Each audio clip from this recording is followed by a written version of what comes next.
way back some time ago. He's this old-timer. He had long suspected his wife to be a witch. So he went and he had a silver bullet made up, just in case a certain occasion would arise. It's said that's the only way to kill an old bad witch. And not the sweet old grannies of the mountains, just them old cantankerous ones. Now down the holler lived these two brothers. Lived home with their mother. She is sickly like, and them two boys had to keep up the place with the farming and things like that. Now the younger of the two, he started looking a mite puny and couldn't stay awake or doing his chores or nothing. His mother got might concerned about him, but her asking didn't seem to get him to say much about it. One morning, his older brother asked him, he says, "What's the matter with you, brother? I know it's something. Now what is it?" He says, "Well," says, "that old witch, she's been a-coming in and riding me every night and using me for a mule. She slips that old bridle on me and I turn into a mule and out in the night we go. And just before she brings me back, she stops down at the crossroads, ties me to that old tree, and dances with the devil. I just can't never get no sleep for her." With older brother, he got an idea. He says, "Brother, tonight you sleep in my bed. And when that old witch slips in there, I'll take her for a ride."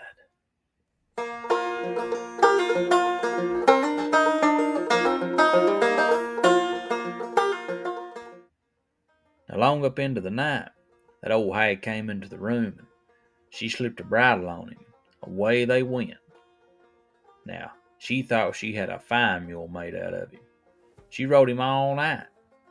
And just like his brother said, a little before daylight, she stopped. She hitched him up to an old peach tree down the side of the road. And she went off into the darkness to dance with that old devil.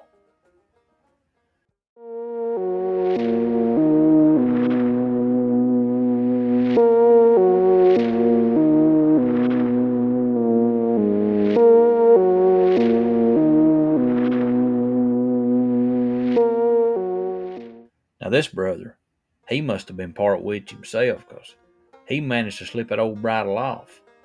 And when the old witch come back to unhitch him, why, he put the bridle on her, and he traveled on her for several days. Now he decided after a while that he was just going to trade her off and get a real good horse out of her. But he figured having her shoed would make her worth a little bit more. So he took her to a blacksmith's and he had her shod. And he took her and he swapped her to a real fine horse. But he told him now, he said, "Don't take that bridle off of her tonight. You just wait till the next morning." Well, next morning, they sent a little boy in to take the bridle off of her to feed her.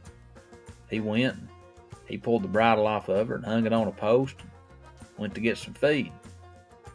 He come back and threw a little yaller corn in at her and some hay, and he heard her say, "I don't eat hay."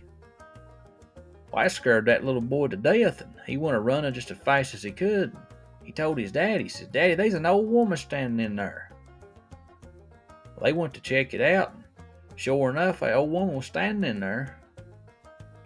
Well, they turned her out, and she wandered on and traveled on and eventually made her way back to the house. When she got back home, she was complaining bad. She said she was just about to die with her hands and feet a-hurting. And her husband, he told her he wanted to reach down and feel them and make sure she was all right and see if she had a high fever. She didn't want him fooling with her. But he wasn't let up, so she finally stuck her hand out, and there it was. There was a horseshoe nailed to her hand. He jerked the cover back, and there was more of them, one on each foot.